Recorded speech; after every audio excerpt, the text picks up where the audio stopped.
अरे अब एक बार कंफर्म करिए। Good morning Priya ji, good morning. तो यही तो आपसे कंफर्म करने के लिए कह रहे थे। अब बताइए, अब वॉइस आ रही है? अब एक बार जी गुरु जी, चलिए खुश रहिए, मस्त रहिए। और आज की क्लास को बहुत ध्यान से करिएगा सब लोग, क्योंकि बेहतरीन क्लास होगी। आज की क्लास में हम सब लोग सब कुछ समराइज कर देंगे, एक एक करके। काफी कुछ डिटेल में हम सब लोग पढ़ चुके हैं, ठीक है। सब लोग जितने जहां भी हैं, जैसे भी हैं, बस खा पी के मस्त होते हुए क्लास को ज्वाइन कर लीजिए सब लोग, ठीक है। बहुत बहुत बेहतरीन। खुश रहिए सब लोग, खुश रहिए, मस्त रहिए और फिर आगे बढ़ते रहिए। और एक बात ध्यान रखिए, कितना मतलब बेहतरीन टाइम है इस समय 2023 में। आप के पास बहुत ही वैकेंसीज होंगी, बहुत ही वैकेंसी। जैसे आपके पास डीआरडीओ तो लगा ही है, डीआरडीओ आपको डिटेल में देना ही देना है। अभी एसएससी जेई की तैयारी कर रहे होंगे, कल पेट का एग्जाम देना ही कल परसों में है। वैसे ही महाकुंभ चल रहा है, तो एग्जाम्स तो हैं, पर एग्जाम्स के लिए आप क्या कर रहे हैं, ये बहुत इंपॉर्टेंट होता है। एग्जाम तो बहुत लगेंगे। अभी देखिएगा कि आपका बार्क का बहुत बम्पर वैकेंसी आने वाली है, और बार्क प्योर टेक्निकल एग्जाम है, जिसमें आपको पहले से ही मेहनत। अच्छा, आज छुट्टी होगी सर? आज छुट्टी है इसलिए तो टाइम से आ गए नहीं तो ऑफलाइन में ही क्लास लेते रहते हैं। अच्छा, आपके क्लास के बाद? अच्छा ठीक है, तो अभी तो आप सब लोग क्या करिए कि आराम से जाइए क्लास।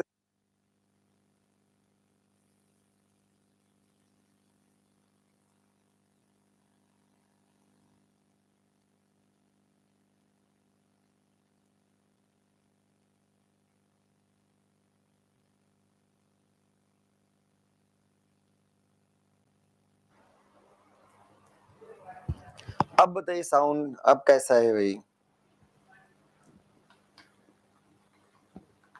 चलिए साउंड का हम देख लेते हैं क्या प्रॉब्लम है, फिर उसके आगे बढ़ते हैं। जी साउंड अब आ रहा है ना?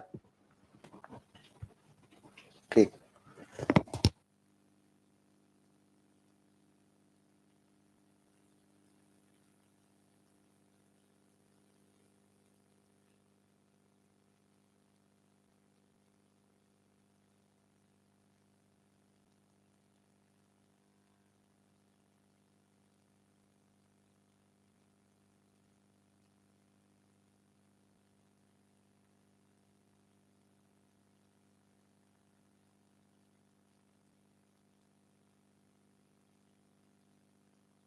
उनका क्या सिस्टम है? अब साउंड क्लियर है?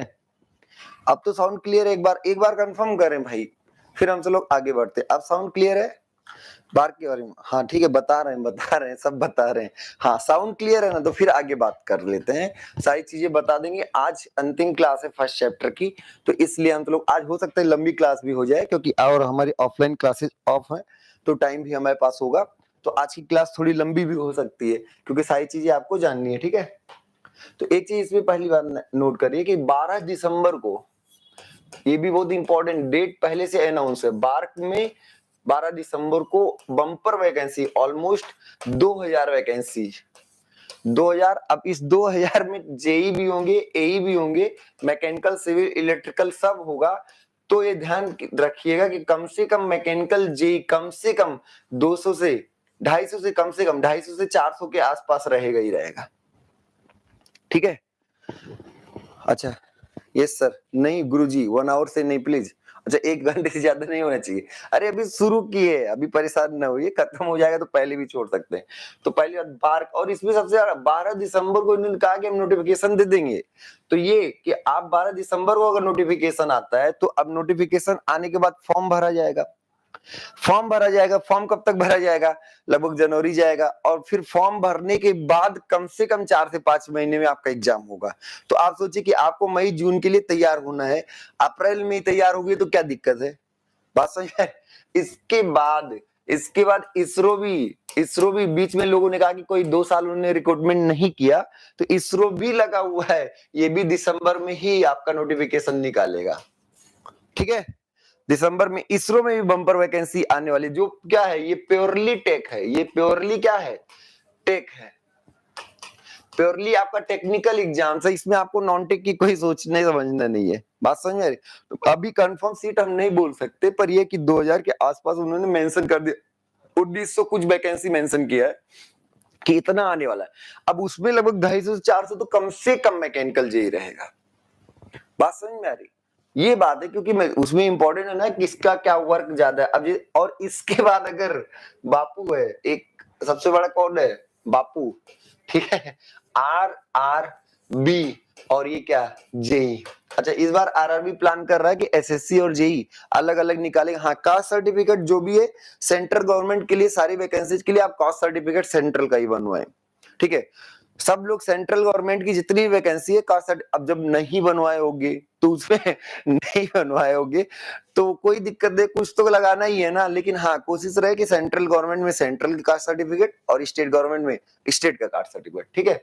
और ये जब जिस दिन आएगा तो ये 100 में नहीं आता, ध्यान रखिए, ये जब आएगा तो 100 में नहीं आएगा। हाँ, ये अलग बात है कि जोन वाइज कुछ कम ही हो जाता है, तो लगभग 15 से 20 हजार तो आएगा ही आएगा,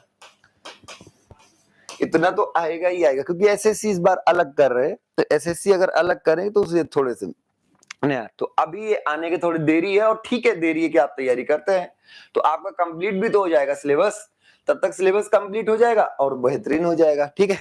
तो रेलवे जी अभी क्या है कि लोको पायलट, एक और लोको पायलट, लोको तो लोको ही है, कई लोको लोक लिया, ठीक है।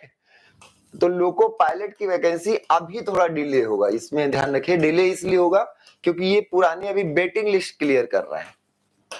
अभी वेटिंग लिस्ट में अभी इन्होंने लगभग 1 महीना पहले भी ज्वाइनिंग कराया है, तो वेटिंग लिस्ट क्लियर करने के चक्कर में लोको पायलट थोड़ा सा लेट होगा, ठीक है। और कोई बात नहीं, लेट होगा तो कोई दिक्कत नहीं, हम तैयारी तब तक कंप्लीट कर लेंगे, सारे सब्जेक्ट्स आपके हाथ में होंगे, सब कुछ आप डिटेल में कर लेंगे, ठीक है।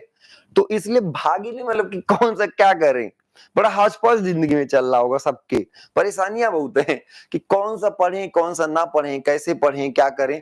तो उसके लिए परेशान ना होइए, आप एक चीज को ध्यान में रखते हुए, अभी आपके सामने क्या है, कल पेट का एग्जाम है, पेट का एग्जाम दे लीजिए, एसएससी जेई आप दीजिए अच्छे से, उसके बाद क्या दिए, एसएससी जेई, और एसएससी जेई में परफॉर्मेंस अच्छा रहेगा तो उससे ऐसा नहीं कि पढ़ाई नुकसान जाएगी कि अरे गुरुजी, ठीक है। एसएससी जेई के साथ तुरंत आपका टेक्निकल लगा होगा, उसी में बीच में प्लाज्मा रिसर्च और छोटे छोटे आते रहते वैकेंसीज, तो लेकिन अब ज्यादातर कॉन्ट्रेक्चुअल कर लिए हैं प्लाज्मा रिसर्च और सब चीजें। UP RBNL back to back vacancy निकाला है, और ऐसा मत सोचिएगा शांत हो जाएगा, 23 में फिर आएगा। और इन सब के अलावा अगला मतलब 2 साल, इतना 2022-23 आपके लिए बहुत भौकाली सेशन होने वाला है, ध्यान रखिए। तो 2023 क्या होने वाला है, 23 में अगर यूपी गवर्नमेंट जाग गई, अगर जाग, क्यों अगर का मतलब कि 24 में लोकसभा का इलेक्शन है और 80 यहीं से है, ठीक है। तो इसलिए 23 में भी ट्रिपल एससी आ गया तो भाई आपका फिर 23 में ही कहीं ना कहीं सिलेक्शन गारंटी है, 23 में खाते में सैलरी होगी, ठीक है।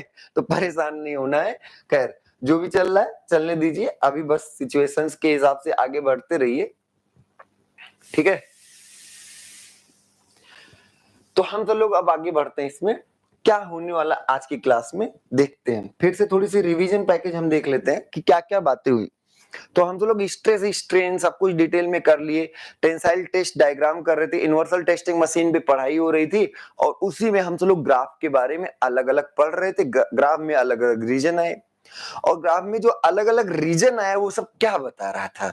तो अलग अलग रीजन में आपके क्या होने वाला था कि पहले आपने स्लोप को देखा, अच्छा तो स्लोप आपका इलास्टिक कर्व बता दिया, उसके बाद आपने यील्ड पॉइंट, उसके बाद लोअर यील्ड पॉइंट, उसी में आपका फिर स्ट्रेन हार्डनिंग का स्टार्ट, और उसी में फिर अल्टीमेट पॉइंट और फ्रैक्चर पॉइंट, बस ऐसे स्ट्रेस स्ट्रेन डायग्राम आप डिटेल में कर रहे थे। फिर कल हमने एक इंपॉर्टेंट बात की, कार्बन परसेंटेज चेंज करने पर क्या होगा। तो कार्बन परसेंटेज चेंज करने पर स्लोप चेंज ही नहीं हुआ, मतलब इलास्टिक मॉडुलस सारे स्टील के जितने भी टाइप्स ऑफ ग्रेड स्टील हैं सब क्या होते हैं, सबका इलास्टिक मॉडुलस सेम होता है, लेकिन स्ट्रेंथ बढ़ जाती है, डक्टिलिटी घट जाती है, ब्रिटलनेस बढ़ जाता है, और फ्रैक्चर स्ट्रेन कम हो जाता है। जैसे जैसे कार्बन परसेंटेज बढ़ाते हैं फ्रैक्चर स्ट्रेन कम होता है, फ्रैक्चर सडनली होता है, और ब्रिटलनेस बढ़ती जाती है। ये सारी बातें कल हो गई थी। फिर हमने डिफरेंट डिफरेंट मटेरियल्स के आपको तुलना कराया, तुलनात्मक मतलब किसकी स्ट्रेंथ ज्यादा है, किसकी डक्टिलिटी ज्यादा है, किसकी ब्रिटलनेस ज्यादा है, किसकी स्टिफनेस ज्यादा है। स्टिफनेस कौन बताता है, मॉडुलस ऑफ इलास्टिसिटी, तो जिसकी मॉडुलस ऑफ इलास्टिसिटी ज्यादा होगी उसकी स्टिफनेस ज्यादा होगी। मतलब सोचिए एकदम दिमाग में इसे भरा रही।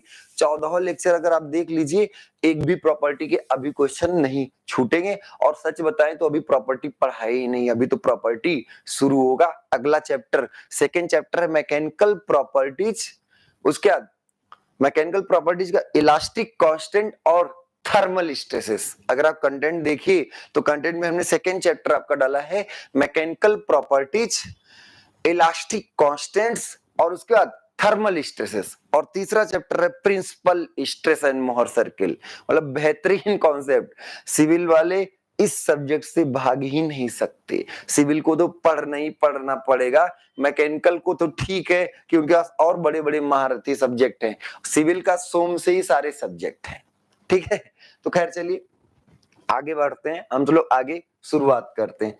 कंपैरिजन हो गया था, अब एक एक करके ग्राफ पढ़िए। अगर कोई आपसे कहे स्ट्रेस स्ट्रेन डायग्राम बनाओ, ठीक है भाई बनाने। तो स्ट्रेस स्ट्रेन डायग्राम में सबसे पहले कोई भी डायग्राम जब बनाए, कभी भी कोई भी डायग्राम बनाए, सबसे पहले एक्सिस ड्रॉ करें। सबसे पहला स्टेप क्या है? एक्सिस ड्रॉ करें। क्यों? क्योंकि एक्सिस से ही ओरिजिन क्लियर होगा, ओरिजिन से ही पॉइंट्स क्लियर होंगे। तो ये ध्यान रखिएगा कि आप लोग सबसे पहले क्या ड्रॉ करें? एक्सिस ड्रॉ करें। एक्सिस हो गया, वाई एक्सिस पे क्या हो गया आपका? स्ट्रेस। और सिग्मा एक्सिस पे क्या हो, सॉरी एक्स एक्सिस पे क्या हो गया? स्ट्रेन। अब इसमें पहला आता है कि रिजिड बॉडी का ग्राफ बनाओ। हम एक साथ ही सब बनाएंगे, ठीक है। रिजिड बॉडी, एक बात बताइए, रिजिड बॉडी जैसे कोई बोला रिजिड बॉडी, रिजिड बॉडी का मतलब क्या हुआ आपके हिसाब से? सर रिजिड बॉडी का मतलब कोई डिफॉर्मेशन नहीं। तो कोई डिफॉर्मेशन नहीं तो कोई स्ट्रेन नहीं, कोई डिफॉर्मेशन नहीं तो कोई स्ट्रेन नहीं। तो अब रिजिड बॉडी का ग्राफ कहां बनने वाला है? रिजिड बॉडी का ग्राफ किस पे बनने वाला है? कोई स्ट्रेन नहीं, और आप लोड लगाते गए तो स्ट्रेस तो आएगा ना।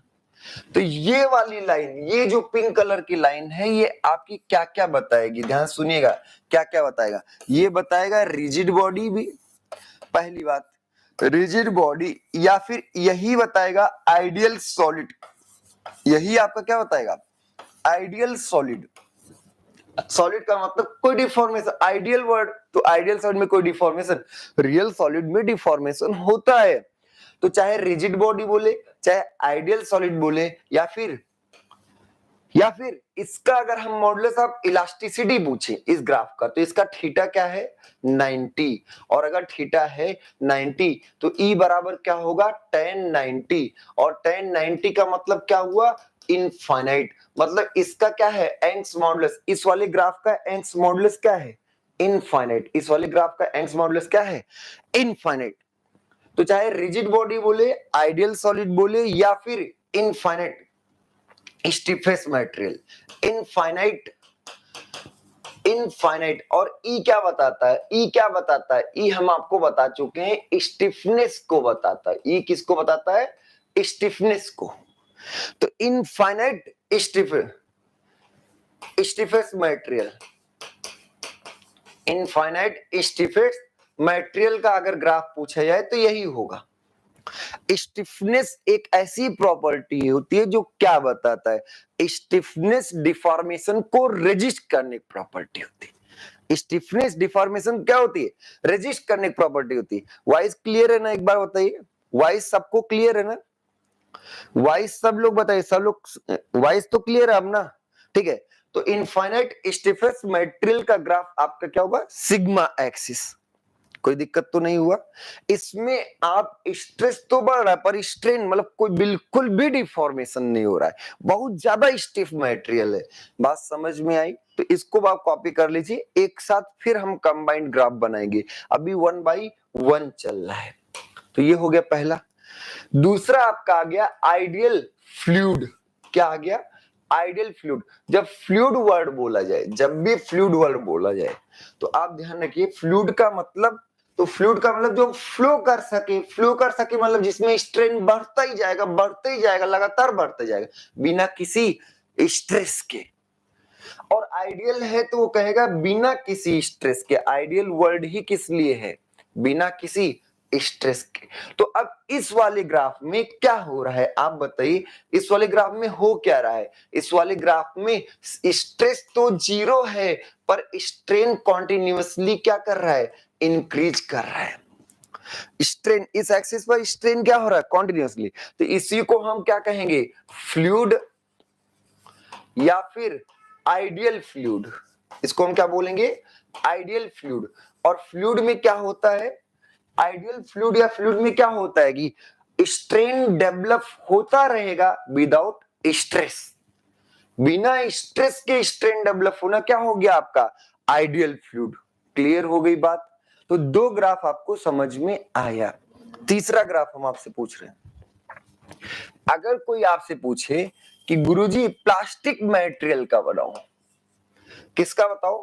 Plastic material, perfectly plastic material. अब स्ट्रेस स्ट्रेन डायग्राम बनाओ परफेक्टली किसका? Plastic material.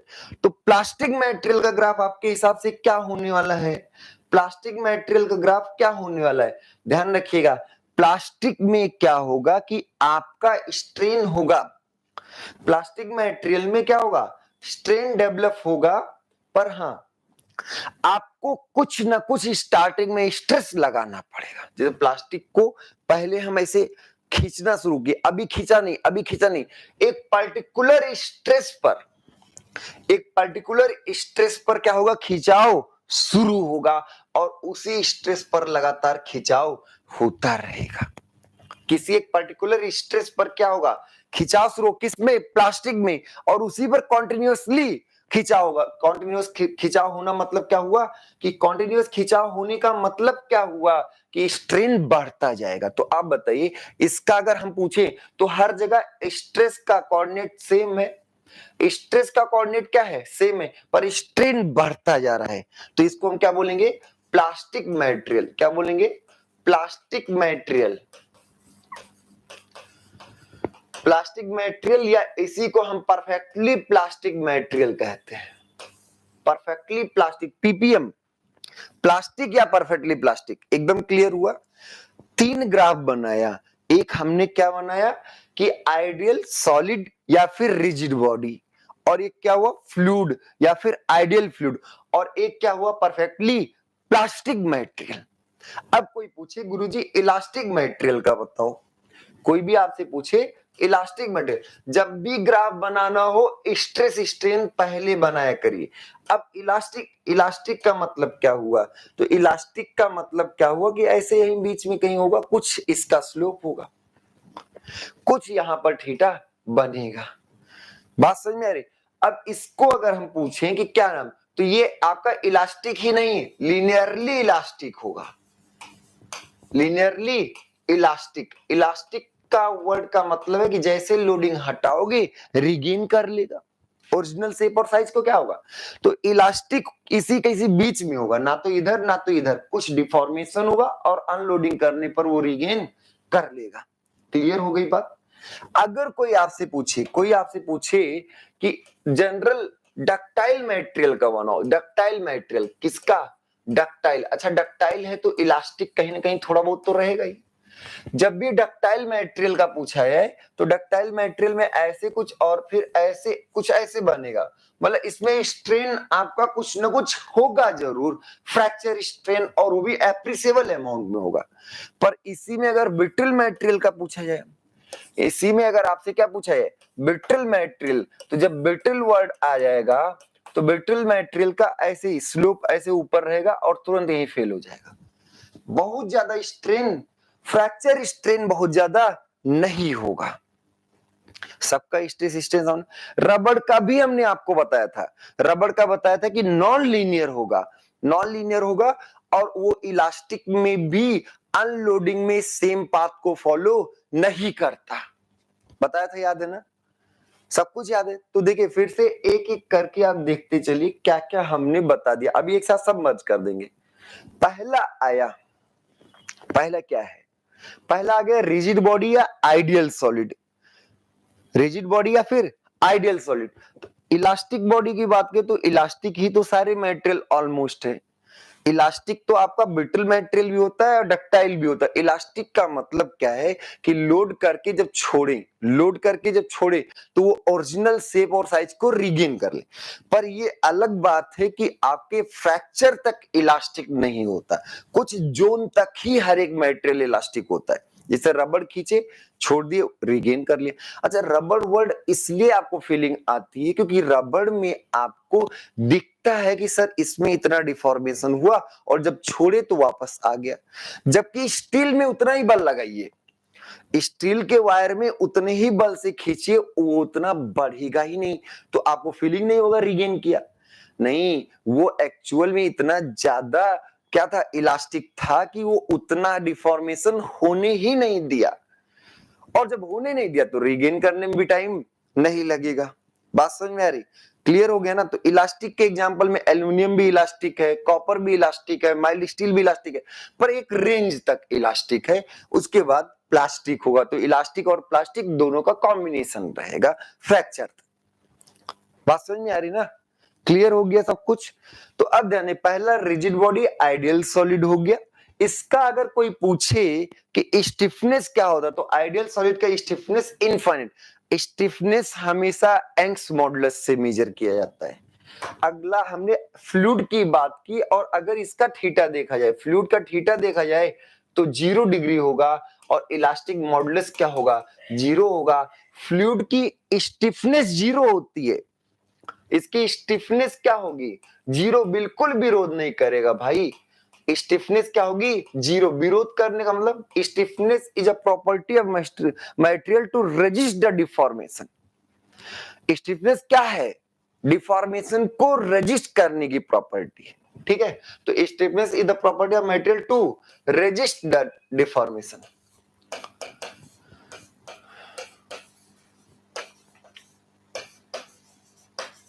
और स्टिफनेस अगर पूछा जाए तो आइडियल फ्लूइड का स्टिफनेस क्या होगा, 0। अगला फिर आ गया प्लास्टिक मटेरियल।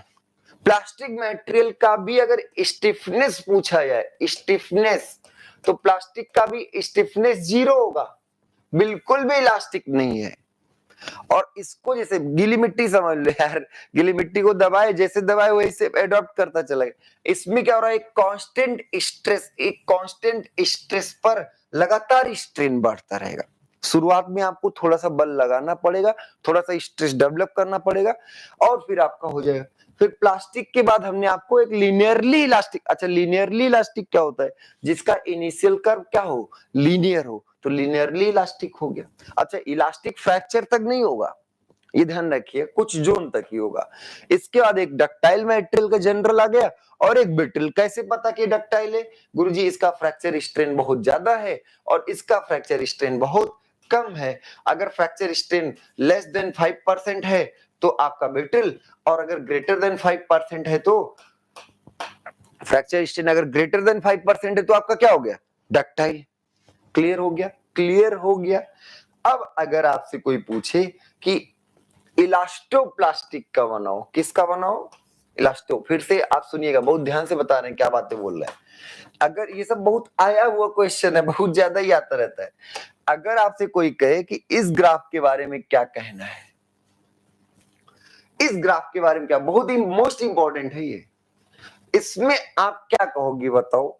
तो कहोगे गुरुजी कुछ देर तक इलास्टिक है और उसके बाद एज अ प्लास्टिक बिहेव कर रहा है, क्योंकि प्लास्टिक में भी कांस्टेंट स्ट्रेस पर, कांस्टेंट सिग्मा पर एप्सिलॉन क्या हो, बढ़े।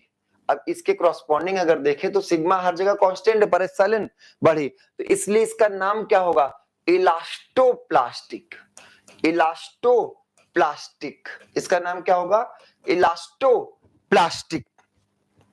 पहले कुछ इलास्टिक और बाद में प्लास्टिक हो गए, इसलिए इसका नाम क्या हो गया, इलास्टोप्लास्टिक। क्लियर हुआ? एकदम समझ में? इलास्टोप्लास्टिक का ग्राफ पूछा जाए तो बता सकते हैं। अगला एक और इंपॉर्टेंट, बहुत ही इंपॉर्टेंट बात, stress strain diagram. Stress strain diagram, और ये कैसा, ये क्या कहना चाहता है, ये ग्राफ क्या कहना चाहता है, इसका क्या आप नाम दोगे?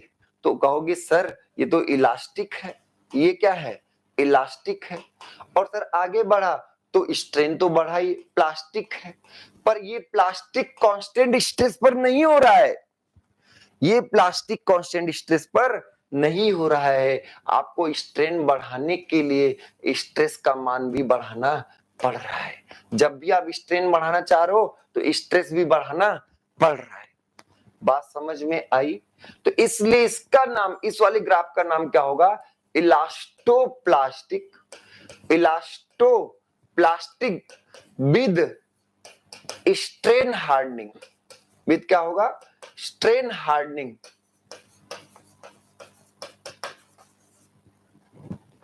इलास्टोप्लास्टिक विद स्ट्रेन हार्डनिंग, ऐसा ग्राफ अगर दिया जाए, देखिए स्ट्रेन हार्डनिंग अगर आपको याद हो तो स्ट्रेन हार्डनिंग में होता क्या था? स्ट्रेन हार्डनिंग में हम सब लोग का स्ट्रेन डेवलप करने के लिए स्ट्रेस ज्यादा लगाना पड़ता था, स्ट्रेन डेवलप करने के लिए स्ट्रेस ज्यादा लगाना पड़ता था।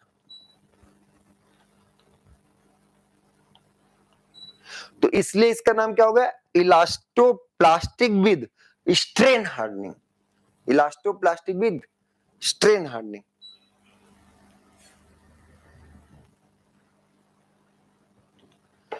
बात समझ में आ रही? एकदम क्लियर हुआ ये सब? अब एक और बात, एक और भी कर लीजिए, एक और ग्राफ।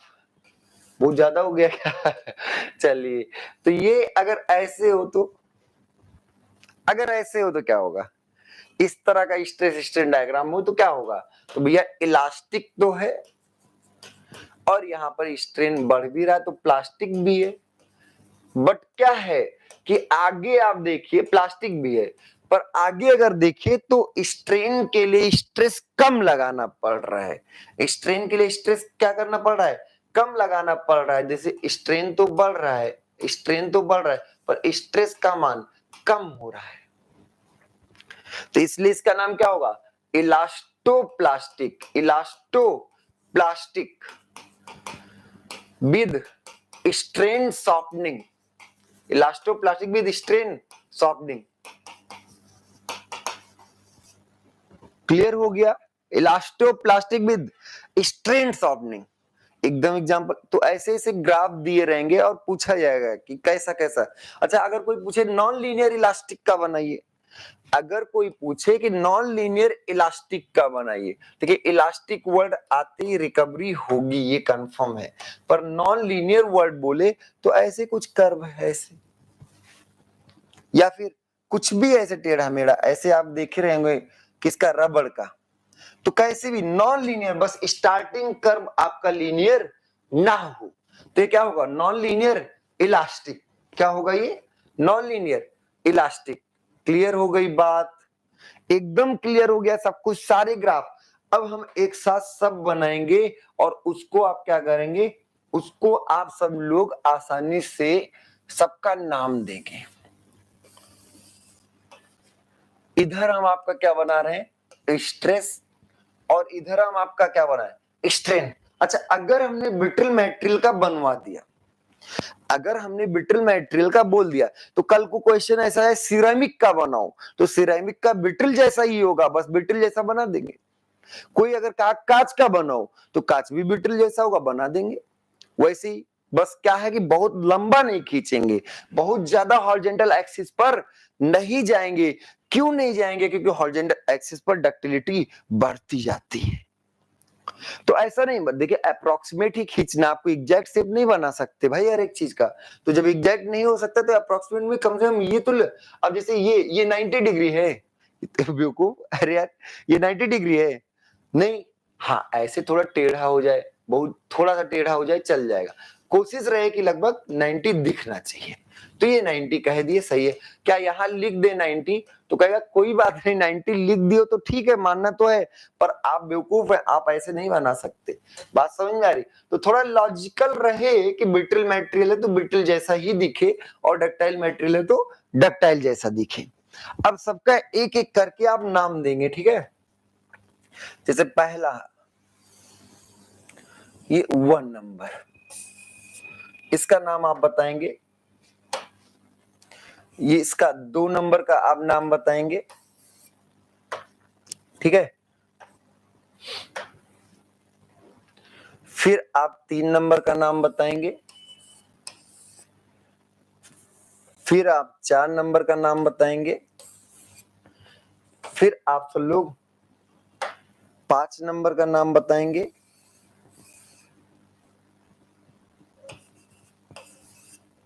ठीक है। फिर आप सब लोग 6 नंबर का नाम बताएंगे,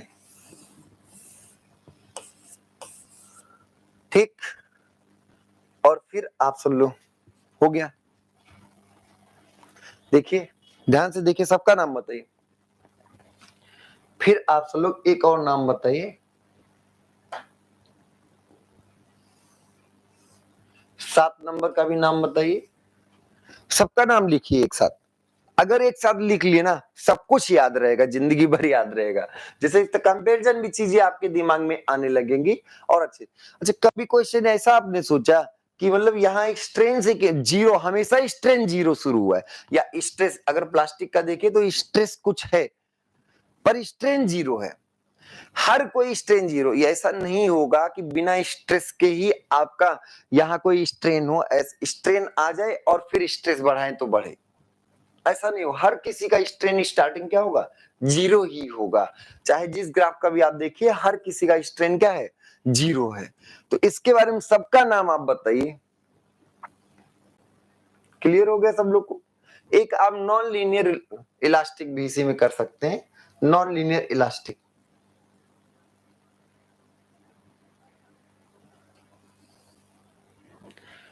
आठ नंबर इसको दे दीजिए,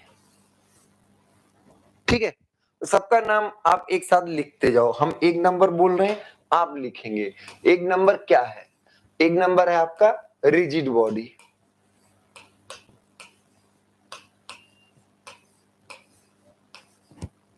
एक नंबर आपका क्या है, रिजिड बॉडी। सब लोग को दिख रहा है, चलिए बहुत बेहतरीन।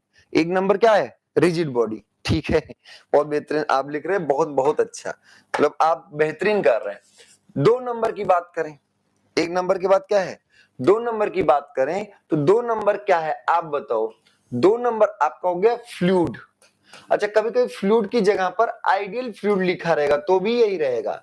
2 नंबर क्या हो गया, आइडियल फ्लूइड। अगर आप रिस्पॉन्सिव रहते हैं, आंसर देते हैं, तो आपको तभी समझ में भी आएगा।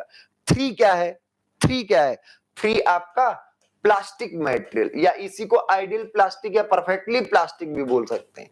इसी को परफेक्टली प्लास्टिक मटेरियल, प्लास्टिक या फिर परफेक्टली प्लास्टिक मटेरियल हो गया, ठीक है। 4 नंबर देख रहे हैं सब कोई। 1 नंबर ये था, 2 नंबर ये था, 3 नंबर ये था, 4 नंबर आपका linearly elastic, linear elastic. 4 number अगर आप देखें तो 4 नंबर है कौन, ये पिंक कलर, ये पिंक कलर। तो ये 4 नंबर क्या है, लीनियर इलास्टिक। और फिर इसके बाद 5 नंबर येलो कलर का देखिए, 5 नंबर इस येलो कलर के ऊपर लिखा गया है, 5 नंबर। तो ये क्या होगा, इलास्टोप्लास्टिक। ये क्या होगा, इलास्टोप्लास्टिक। बहुत क्वेश्चन इससे आते रहते हैं, इसी में अपने आप में ही 8-10 क्वेश्चन है। तो इलास्टो, पहले इलास्टो और फिर प्लास्टिक, ये 5 नंबर हो गया। 6 नंबर देखिए, ग्रीन कलर, ये ब्लैक कलर। 6 नंबर क्या है, ब्लैक कलर। तो 6 नंबर आपके हिसाब से क्या होने वाला है, 6 number elastoplastic, elastoplastic with strain hardening, plastic with strain hardening, elastoplastic with strain hardening. Clear हुआ, क्लियर हुआ ना 6 नंबर। उसके बाद 7 नंबर देखिए, तो 7 नंबर आपका ग्रीन कलर, 7 नंबर आपको ग्रीन कलर ये दिख रहा होगा, elastoplastic with strain sharpening, elastoplastic, elastoplastic with क्या होगा, स्ट्रेन शार्पनिंग।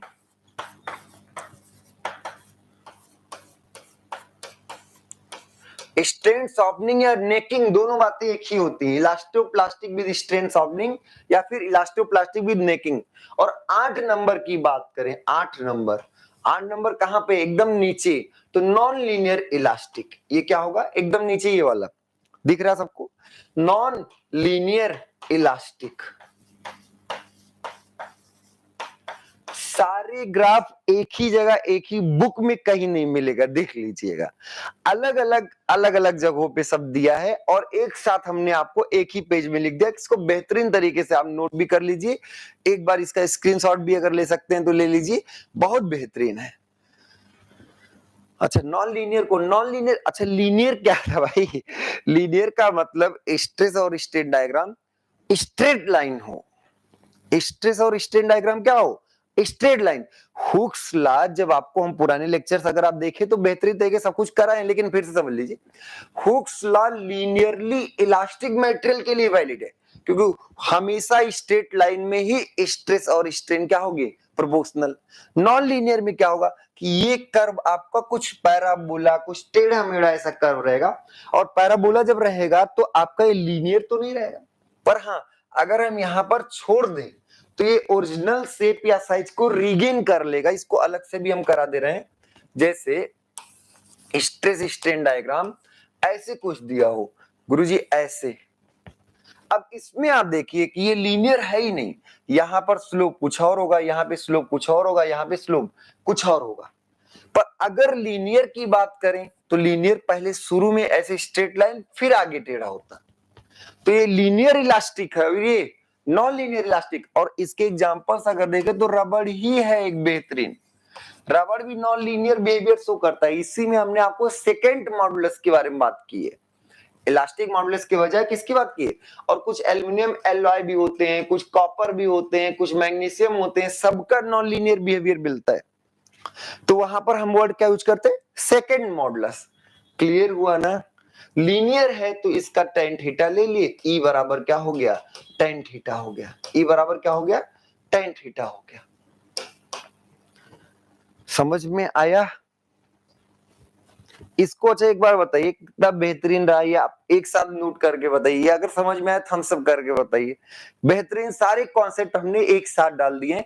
बहुत लोग कंफ्यूज करते ये ग्राफ किसका है, ये ग्राफ किसका है, परेशान नहीं होना। अच्छा, डक्टाइल ब्रिटल की बात कर दे तो जिसमें स्ट्रेन, अब इसी में सबसे कम स्ट्रेन 4 नंबर में है। फ्रैक्चर स्ट्रेन सबसे कम किसमें है?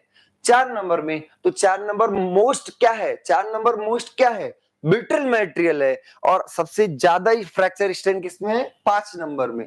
तो 5 नंबर क्या है? मोस्ट डक्टाइल है। 5 नंबर आपका क्या है? मोस्ट डक्टाइल है। सबसे ज्यादा स्ट्रेंथ किसकी है? 6 नंबर की।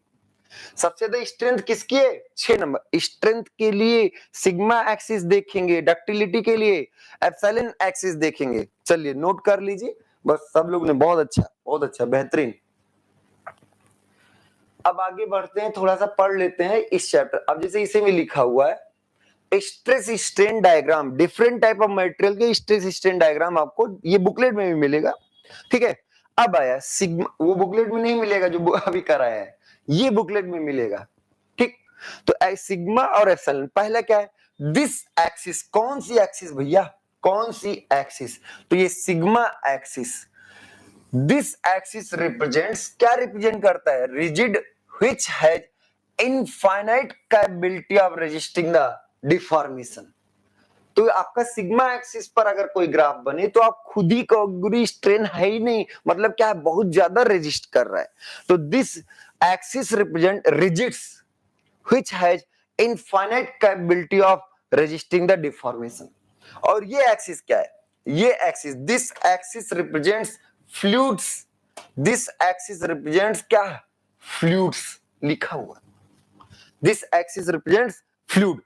एक बात ध्यान रखिए, जो अभी हमने कराया है ये आपको टेलीग्राम चैनल पे भेज दिया जाता है आपको, और हो सकता है 1-2 दिन आगे पीछे हो पर भेज दिया जाता है, इसकी गारंटी हम, क्योंकि डेली क्लास को सेव कर देते हैं, और सेव कर देते तो आपको पर डे क्लास के रूप में एज ए नोट्स आपको मिल जाता है, ठीक है। जो आपको इसमें इंपॉर्टेंट लगे आप शॉर्ट नोट्स बनाते रहिए, मोटा सा नोट्स नहीं बनाना, शॉर्ट नोट बनाना जो एग्जाम के समय आपके काम आए। जैसे इस पूरे स्लाइड को अगर आप एक ही पेज में बना दीजिए, अगर इसको पूरे को, जैसे हम इसको मल्टीपल एक एक करके बताए फिर बाद में मर्ज, तो एक एक सब कुछ नहीं बनाने, किसी कंबाइंड को बना दो बस, इसी एक कंबाइंड को बना दो। ऐसे तो हमने इस कंबाइंड को बनाने से पहले आपको आठों अलग अलग भी बताया, फिर मर्ज किया, तो आठों अलग करने के बाद इसी कंबाइंड को आप शॉर्ट नोट्स में बनाइए बस। नोट्स नहीं गाड़ना यार, मोटी सी किताबें दे देंगे, पढ़ोगे क्या, कोई फायदा नहीं उससे। पढ़ना आपको शॉर्ट नोट्स ही पड़ेगा। तो ये हो गया। अब इसमें क्या है, परफेक्टली प्लास्टिक मटेरियल, ये लाइन अगर है तो ये लाइन क्या बता रहा है, पीपीएम परफेक्टली प्लास्टिक मटेरियल या प्लास्टिक दोनों बात है।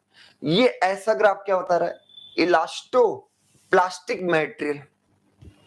और ये क्या है, जनरल मेटल्स, कौन से मेटल्स, डक्टाइल मेटल्स, क्योंकि इसमें फ्रैक्चर स्ट्रेन बहुत ज्यादा है।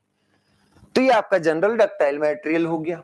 ठीक है, अब आगे बढ़ते हैं हम लोग, और लास्ट टॉपिक इसका है डक्टाइल और ब्रिटल मटेरियल में डिफरेंस। ये सब हो गया था, इस पर आते हैं types of material. Types of material में दो ही मटेरियल आपके लिए इंपॉर्टेंट, डक्टाइल और ब्रिटल।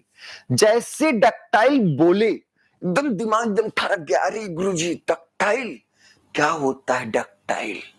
डक्टाइल कहा कि भैया जब टूटेंगे ना तब 5% से ज्यादा इलोंगेशन रहेगा, स्ट्रेन क्या रहेगा 5%, मोर देन 5%।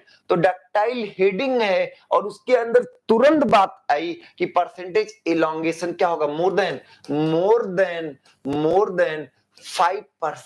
देन 5%, 5% से ज्यादा। दूसरा टोटल डिफॉर्म, अब इस वजह से ग्राफ है तो ए तक आपका इलास्टिक डिफॉर्मेशन, ए तक क्या बी तक रहा, और ए से बी में नॉन लीनियर रहा, फिर सी। तो इसमें आपका इलास्टिक भी होगा, इलास्टोप्लास्टिक भी होगा और प्लास्टिक भी होगा। इलास्टिक भी होगा, इलास्टोप्लास्टिक भी होगा और क्या होगा, प्लास्टिक भी होगा। टोटल डिफॉर्मेशन जो होगा वो तीनों का योगफल होगा फ्रैक्चर तक। अगला बात, इसमें दो स्ट्रेंथ होंगे डक्टाइल मटेरियल। देखिए सब कुछ करा चुके हैं, समराइज करना है। तो डक्टाइल मटेरियल में दो स्ट्रेंथ होगी, यील्ड स्ट्रेंथ और अल्टीमेट स्ट्रेंथ। अब क्वेश्चन है कि हम गुरुजी किस स्ट्रेंथ पर डिजाइन करेंगे, क्या डिजाइन करने जा रहे हो, पहले तो क्या डिजाइन करने, कुछ बना रहे हो क्या। हाँ गुरुजी हम घर अपना बनवा रहे हैं। तो जब बनवा रहे हैं तो ये चाहते हो जब घर गिर जाए तभी समझ में आए, कि जैसे घर थोड़ा सा लुढ़कना शुरू हो जाए तभी पता चल जाए। तो देखिए यील्ड केवल ये बताता है कि भैया डिफॉर्मेशन शुरू हो गया है, इसकी लंबाई में बढ़ोतरी होना शुरू हो गया है। अल्टीमेट कहता है कि अब रोक नहीं पाओगे, अब टूट जाएंगे। तो इसमें दो स्ट्रेंथ होंगी, yield strength, ultimate tensile strength भी और yield strength, there are two strength. और जिसमें हम किसको यूज करेंगे डिजाइन के लिए, हम डिजाइन के लिए किसको यूज करेंगे, तो डिजाइन के लिए हम यील्ड स्ट्रेंथ को यूज करेंगे, क्योंकि हमें केवल इन्फॉर्म कर दे कि बस टूटना शुरू, बढ़ना शुरू हो गया, ठीक है, तभी हम मान लेंगे फेल, और तब फिर हम दूसरा तब तक घर बनवा लेंगे गिरने से पहले। और गिरने से क्या, गिरवाएंगे खुद। फेल होना बहुत दूर पे आता है, यील्डिंग के बहुत दूर पर जाकर फेल होता है, ठीक है। तो yield strength is used for design of ductile. और एक बात बहुत मोस्ट इंपॉर्टेंट बात कि ध्यान रखिएगा, डक्टाइल मटेरियल कंप्रेशन और टेंशन दोनों में इक्वली स्ट्रांग होते हैं, कंप्रेशन और टेंशन में इक्वली स्ट्रांग होते हैं। मतलब अगर टेंसाइल वो 50 मेगापास्कल सह सकते हैं तो कंप्रेसिव भी 50 मेगापास्कल सह सकते हैं, बात सही है। पर ध्यान दीजिए शियर में वो कमजोर होते हैं। तो सबसे कम स्ट्रेंथ डक्टाइल की क्या होती है, शियर स्ट्रेंथ। इसीलिए हमेशा शियर के अलोंग ही डक्टाइल मटेरियल फेल करता है। डक्टाइल मटेरियल हमेशा क्या होता है, शियर के अलावा। क्योंकि देखिए आप बताओ, आप अब ये अलग बात है कि बोर्ड के साथ नाइंसाफी हो, आप जिस सब्जेक्ट में कमजोर होंगे उसी में तो फेल होंगे, जिस सब्जेक्ट में आप कमजोर होंगे उसी का। और हमारा क्या फोकस होगा या आपका क्या फोकस होगा कि अपनी कमजोर वाले सब्जेक्ट को तेज कर ले, और तो बढ़िया है। तो सबसे अच्छा किसको करना है, जो कमजोर सब्जेक्ट है। पर हाँ ऐसा जरूर कि कमजोर वाले में नहीं फेल हुए तो किसी में नहीं होंगे, ये गारंटी है। वो अलग बात है कि उत्तर प्रदेश माध्यमिक शिक्षा बोर्ड जो है वो आपको अच्छे अच्छे सब्जेक्ट में भी हरा देता है, वो अलग बात है, स्क्रूटनी करते रह जाओगे, समझ में आया। तो ऐसा नहीं है, लेकिन जनरली ये माना जाता है कि जनरली हमेशा माना जाता है कि किसमें होता है, तो डक्टाइल मटेरियल शियर और टेंशन दोनों में इक्वली स्ट्रांग होते, सॉरी कंप्रेशन और टेंशन दोनों में ऑलमोस्ट इक्वली स्ट्रांग होते हैं। और शियर स्ट्रेंथ जो होता है जो शियर स्ट्रेंथ, ध्यान रखिए, sigma compression almost equal to sigma tension strength जो होगा, और जो शियर स्ट्रेंथ होगा, शियर स्ट्रेंथ जो होगा वो टेंसाइल स्ट्रेंथ का लगभग आधा होता है। शियर स्ट्रेंथ जो होता है वो टेंसाइल स्ट्रेंथ का लगभग क्या होता है, आधा होता है। किसके लिए, डक्टाइल मटेरियल के लिए। ठीक है, क्लियर हो गई। अब क्वेश्चन आया कि सर गुरुजी डक्टाइल मटेरियल को आप टेस्ट कर रहे थे। हाँ गुरु, हम पक्का। ये जो बना रहे हैं ये क्या पूरा स्पेसिमेन है? नहीं, ये आपका क्या है, ये आपका केवल गेज लेंथ है। और स्पेसिमेन हम तैयार कर चुके थे, आपको पूरा पता है कि किस शेप का स्पेसिमेन हुआ था और टेस्टिंग हुई थी, तो केवल गेज लेंथ है। अब इसमें अगर आपसे हम पूछें कि भैया कि कहां पर, तो इस सेक्शन को अगर कट करो, क्या यहां पर एक सर्कुलर सेक्शन ऐसे मिलने वाला है?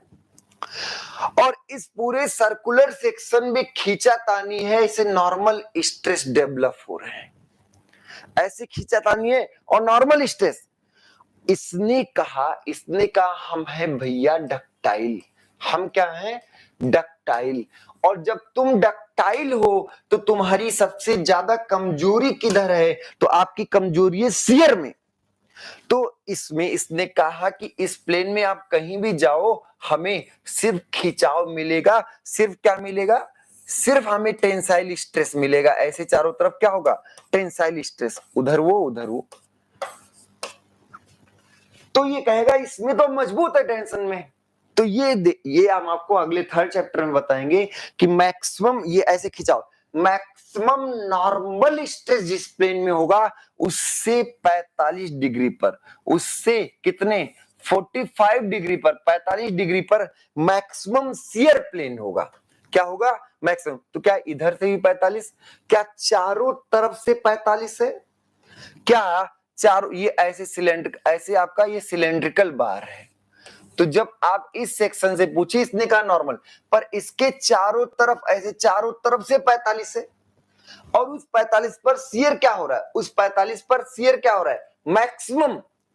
और जब शियर मैक्सिमम तो इसी प्लेन के अलोंग तो ये सरकना चाहेगा, 45 डिग्री वाले प्लेन के अलोंग तो सरकना चाहेगा, और चारों तरफ यही है। तो जब टूटेगा तो क्या होगा, कुछ ऐसा शेप बन जाएगा, सरक गया, और इधर ऐसे कुछ कप बन जाएगा, इधर ऐसे सरक के ऐसे, और चारों तरफ से सरक के। तो मैक्सिमम शियर प्लेन ही इसकी कमजोरी है, और शियर प्लेन 45 डिग्री पर होगा, इसलिए स्लिप होगा, और स्लिप होगा किस पर, 45 पर, इसलिए क्या बनेगा, कप बनेगा। इसलिए क्या बनेगा, कप। अरे भैया कप, और ये क्या होगा, कोन। ये क्या होगा, कोन। तो हमेशा डक्टाइल मटेरियल में जब टेंसाइल टेस्ट करते हैं तो कप एंड कोन फ्रैक्चर होता है। डक्टाइल मटेरियल में फ्रैक्चर कितना कैसा होता है, डक्टाइल मटेरियल में होता है cup and cone fracture, cup and cone fracture. इसी को फाइब्रस फ्रैक्चर भी कहते हैं। इसी को क्या कहते हैं, कप एंड कोन फ्रैक्चर को fibrous.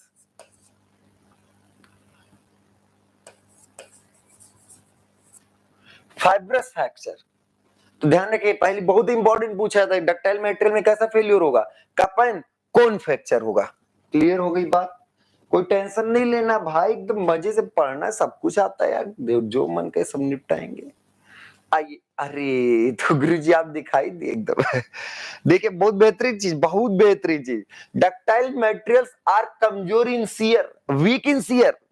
Ductile materials are weak in shear, ये लिखा हुआ। अब ध्यान से देखो इसको, क्या देखा हमने, माइल्ड स्टील। अब डक्टाइल मटेरियल के एग्जांपल में माइल्ड स्टील है, एल्युमिनियम है, कॉपर है, सिल्वर है, और फिर गोल्ड है, आयरन है।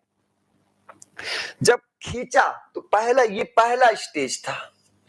पहला कब अल्टीमेट पर पहुंची, नेकिंग शुरू हो गया, थोड़ा सा कमर क्या हो गई, कमर टेढ़ी हो रही है। मतलब क्या हो रहा है कि यहाँ पर अगर आप ध्यान से देखें तो यहाँ पर थोड़ा सा एरिया का रिडक्शन हो रहा है। तो एरिया का रिडक्शन हुआ पहला, जैसे रिडक्शन हुआ तो कुछ वायर्स क्रिएट हुए, कुछ क्रैक्स, और सारे वायर्स फिर मिलके एक सिंगल क्रैक बना लिए। क्या बना लिए, सिंगल क्रैक। इकट्ठे हो गए और फिर उसके बाद इस 45 डिग्री वाले प्लेन पर सरकने के चांस, और बाद में ये आपका कप और ये कोन, कप एंड कोन फ्रैक्चर या फिर फाइब्रस फ्रैक्चर, कप एंड कोन या फिर फाइब्रस फ्रैक्चर। बात समझ में आ रही है? तो डक्टाइल फ्रैक्चर, और एक बात ध्यान रखिए, जब फ्रैक्चर होता है ना तो सबसे पहले क्रैक इनिशिएशन होता है, बिना क्रैक के फॉर्म के फ्रैक्चर नहीं होगा। तो क्रैक पहले शुरुआत होती है, फिर क्रैक प्रोपगेट करता है, फिर इकट्ठा होता है और फिर धीरे धीरे उस प्लेन के अलोंग मूव करता है जिसमें उसकी कमजोरी होती है। और डक्टाइल में क्या होता है? शियर। तो उसमें फिर आ गया फाइब्रस, या कई बार पूछा गया कप एंड कोन फ्रैक्चर या फिर फाइब्रस फ्रैक्चर, या फिर क्या होगा? फाइब्रस फाइब्रस फ्रैक्चर या फिर cup and cone, cup and कोन। किसमें किसमें? डक्टाइल में। किसमें? डक्टाइल में। अब क्वेश्चन है ब्रिटल मटेरियल कौन होता है गुरुजी? ब्रिटल मटेरियल कौन होता है?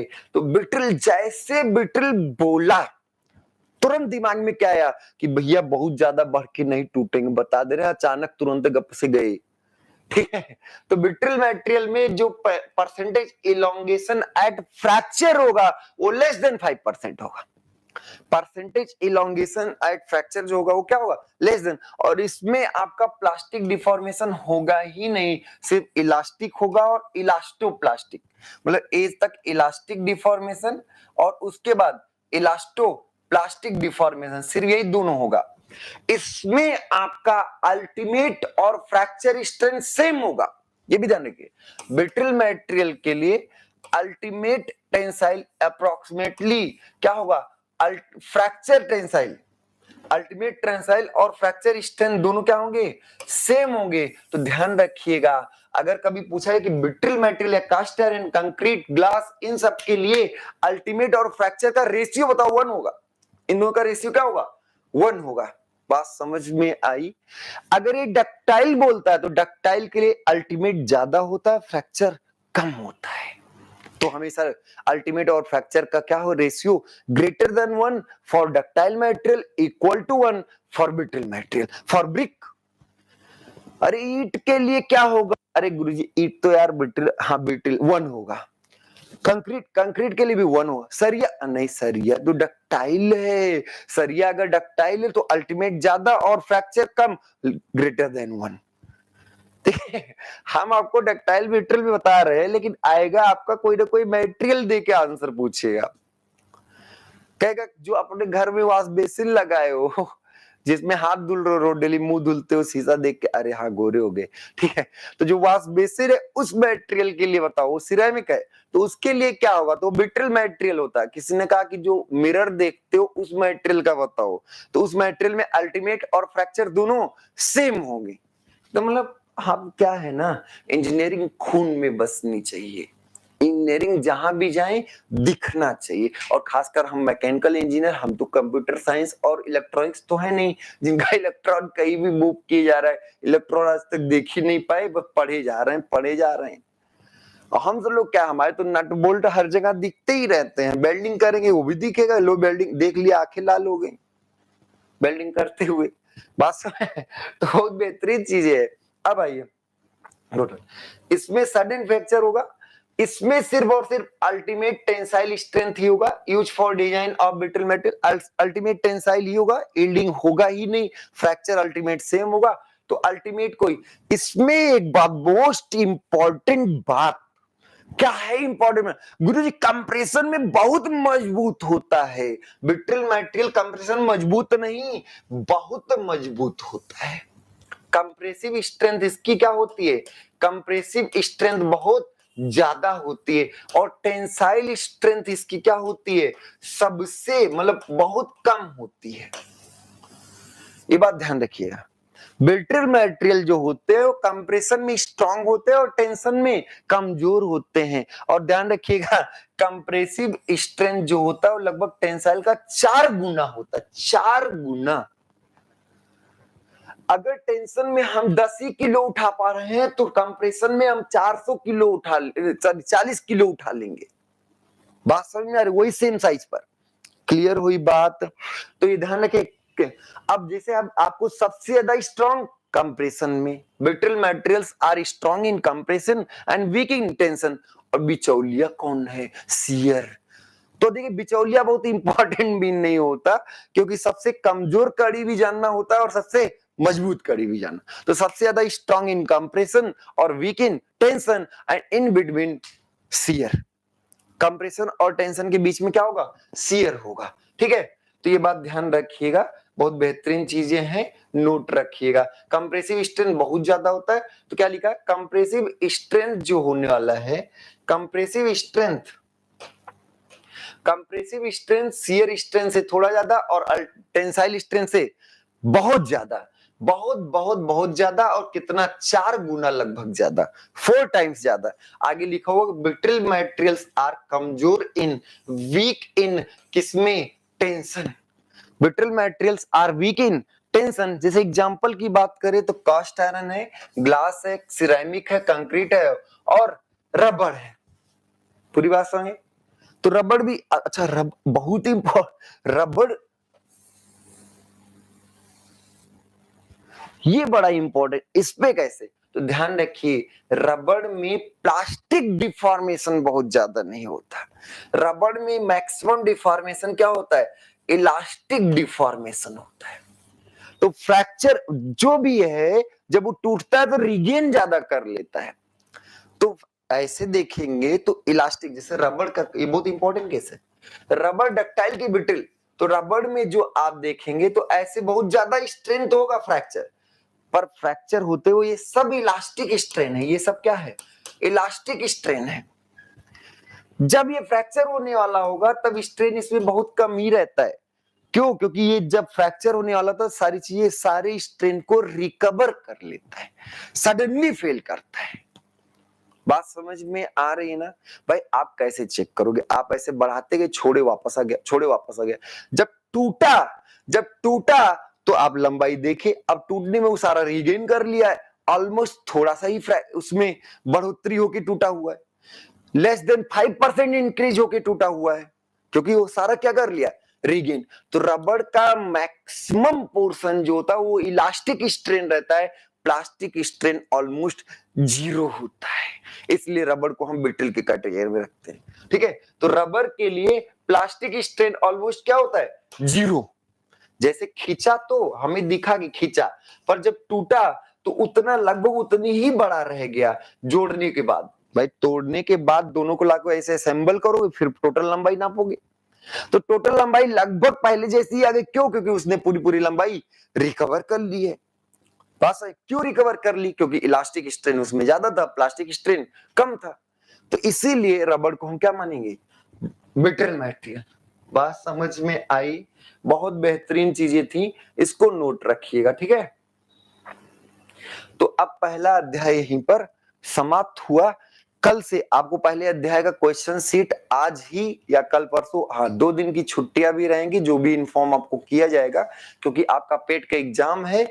तो हमारी तरफ से पेट के लिए आपको ढेर सारी शुभकामनाएं, भगवान का आशीर्वाद रहे आप सब लोग के ऊपर, आपके माता पिता गुरुजनों का आशीर्वाद रहे, और आप बहुत बेहतर करें, संभाल के जाइएगा। ट्रेवल करना है तो थोड़ा सा आप सब लोग खाना पानी को अपने हिसाब से ही यूज करिएगा, कहीं पर कुछ भी कैसे भी मत खा लीजिएगा। बस अपने स्वास्थ्य का भी ख्याल रखें। इस समय थोड़ा सा डेंगू का भी प्रकोप चल रहा है, तो आप सब लोग बस स्वस्थ रहें, मस्त रहें, एग्जाम अच्छे से दीजिएगा।